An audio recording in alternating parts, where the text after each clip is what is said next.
Doug Karsch, Scott Anderson, 97.1, 248-539-9797. Let's get back to your open line calls. Tim's in Flint. Hi, Tim. Hey, how you doing today, man? I hope you guys are having a great day. We are so far. I got a couple quick points. One thing, I love Dan Campbell. I think that he's not emotional. He's passionate. He's not crying like Schottenheimer or doing any stuff. Like, he's pretty even-keeled at the press conferences.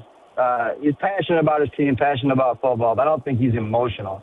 On the fourth down calls, last year we had a team that could debo the fourth downs and just get down the field whenever we wanted. So he did it. This year, he knew we didn't have a good defense. So his best chance of trying to keep the ball out of their hands and from them scoring is us going for it on fourth. We just didn't have a good enough team. They didn't have a good defense last year. Well, yeah. I mean, last year we had the offense was better.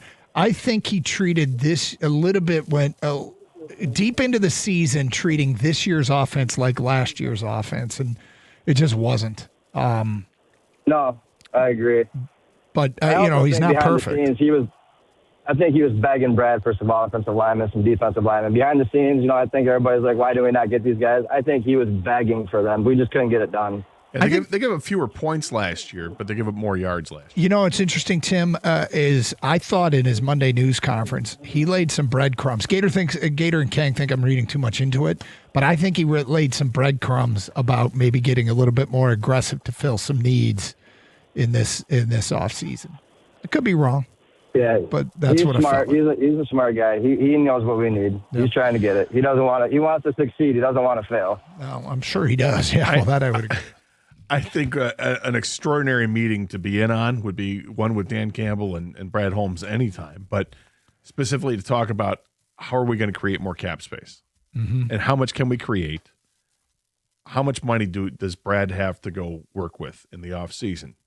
Because trying to nickel and dime it like they've done the last couple of off seasons and getting guys that would take maybe a discount to stick around or guys take a discount and come here because it's the Detroit Lions, which is crazy to say.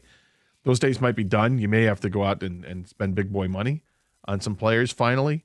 I'm curious to see how much money they're going to have to spend, and will it be enough to make the difference? All right, so we'll get back to some line stuff. We'll talk some Pistons in the noon hour. If you are wondering what they might do at the trade deadline, one NBA insider suggests the perfect player for them. We'll get to that at noon straight up. In the meantime, Gator, I've talked a little bit on the air about the transition in the Karsch household to being empty nesters. Mm-hmm. And it's interesting because suddenly I find, what am I going to do with the newfound time?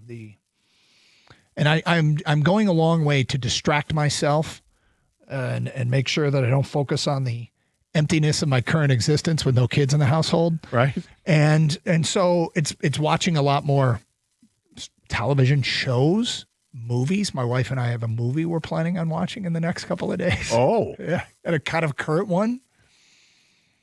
Curious. I could tell you what it is, but I've also started a new TV series.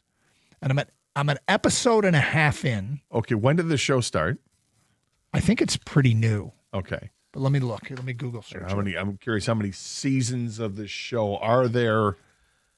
Because you and I have jumped in, we jumped into The Walking Dead after Walking Dead was already into season 4 or season 5. We jumped into it and I liked it. Got caught up quickly. Yep. Yellowstone. You were sick, right? And discovered Yellowstone? Yeah, I was sick and discovered Yellowstone years ago. And it was pretty new. They were only into one season. And I'm like, all right, let me give this a shot because Gator watched it. This is amazing. And we both love it. In fact, I can't wait for Marshals, which is the spinoff series with Casey, the son of John Dutton. Yep. Is a U.S. Marshal, I guess. And there's another one, I think, called the Dutton Ranch. That's Rip and Beth. Yeah. But anyway, according to a quick Google search, this show came out in 2025. Okay. All right. So no idea what you're going to go with. Yeah. Unless it's... I mean, do you want to guess or do you want me to just tell you? It's not Landman, is it? No, it's not. Although, do you like Landman? Love Landman. Oh, do you? Yeah. So maybe I should get in on that. Yeah. All right. But it's Paramount, so I don't know if you have Paramount. I do not. But, so I watched the first episode and my curiosity was really, really piqued. Oh. and I'm halfway through episode 2. Peaked, Kenny. It was peaked. Yes, I'm halfway through episode 2, and I'm wondering if it's going to pick up at all. Oh boy. I've been told it will pick up. Getter, do we have a guess on the genre? Well, I mean, Doug's his thinker, so it's gonna be. I don't even know, man. Drama of some kind or something with law enforcement involved. I mean, do you want me to answer this question? It's not a genre that I typically am attracted to. Sci-fi? It's sci-fi. All right, I got something right. Well done, Kenny. That is correct. It All is right, so sci-fi. based on what I said earlier but I in guess the- Severance is a sci-fi show, and I think Severance was the best show on television. But So based on what I said earlier in the show, is it the Alien series? no, Okay. is there an Alien TV series? There is, and I Okay. have to get caught up on it. I saw the parts of 2 episodes, and I was really intrigued by it. So I want to go and watch that. Mm-hmm. I'm a big fan of the Alien movie franchise and now TV series. But Yeah. it's sci-fi for Doug. See, I'm not a sci-fi guy at all, so I have no idea where this could come from. I don't know what it. I mean, are there no well-known actors in this? Like, do you recognize somebody? Oh yeah, that person. Okay, but remember they might be well known, but they're not to me. I got it. Yeah, I would say no. Okay. I haven't seen anybody that said, "Oh, hey, that's JJ from Good Times." Like anybody that anybody that I recognize from anything else. Is that Jimmy Walker? JJ from Good Times. Nice. Yeah. I don't know if I have any idea what this would be. Well, again, I'm sure everybody else is like probably screaming, dude, it's this, it's this. I'm just looking down at Twitch and yeah, they might have it. But see, here's the thing.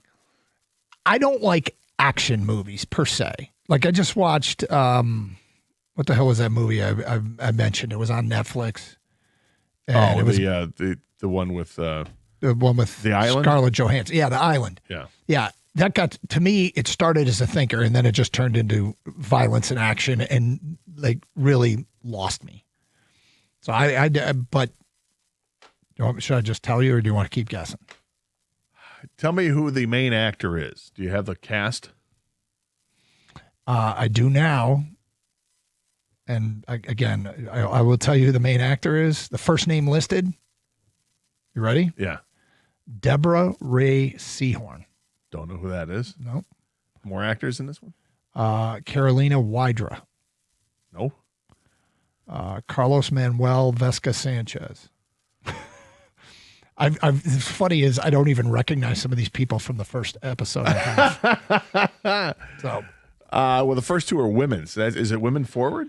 apparently, I don't know. I have no idea. yeah. Kenny just said in my ear, "Do we want to do 10 texts?" We probably should have before I gave up the actors because there's people that. Well, plus everybody on Twitch already knows. Yeah, that's true. The show is Pluribus, and it's on Apple TV, and it's a sci-fi. That's Apple. No And it appears to be some sort of alien invasion type show, which is not up my alley at all. But I'm an episode and a half in, and I'm curious. I'm curious about where it's going. I'm also curious of how much longer I'm going to give this before I pull the plug, because there's stuff that's going on where I'm like, I want this to make sense, but it's making no sense to me. So anyway, I don't know if there's Pluribus fans out there that can tell me how long do I have to give this thing? Wow. Yeah. I just looked at the cast. Yeah, I have no idea who these people are, and I'm trying to. Do I remember? Now you know how I feel about every show. Yeah, I have no idea who these people are. I just don't know if have I heard about this or not. Yeah. Probably haven't because it's Apple. What's And that? Because it's on Apple TV. That's Yeah. why I haven't heard about this. Yep. And yet I feel like I caught something about it, but I don't I'm know. likely to finish episode 2 today, and I feel like I'm already at a crossroads. But the people that like it love it. So, I kind of want to stick with it. Well, there's only 9 episodes. And it's only one season, so. You got this. Well, we'll see. Do I? I pull the plug quickly. It's under genre. It says black comedy, drama, post-apocalyptic, psychological thriller, science fiction. It's a lot going on there. Sounds like it'd be entertaining. Reese just put on Twitch, Gator, it's the actress from Better Call Saul. I didn't watch Better Call Saul because I wasn't into Breaking Bad. So I apologize. I've been told 3 episodes. By multiple people now, it's popping up 3 episodes. So that's all you can handle? No, that's when it's gonna. Oh, that's okay. when I'm gonna. I got to give it 3 episodes. Isn't that kind of what Severance was?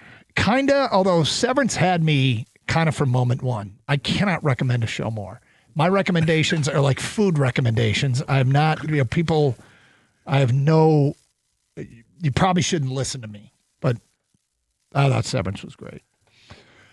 And hopefully it still is because it's not done. Severance had you from moment one, huh? It really did. I mean, who are you? And I'm like, yeah, who is she? And, I started right away. What's going on here? I guess for me, Ozark was the one that kind of had Ozark was pretty good. Ozark was one I got in on very, very late. And I did love Ozark. But 248-539-9797. We'll get to more of your phone calls and feedback coming up. Also, some Piston talk. What does this team need? An NBA Insider has the guy. We'll get to that at 12:05.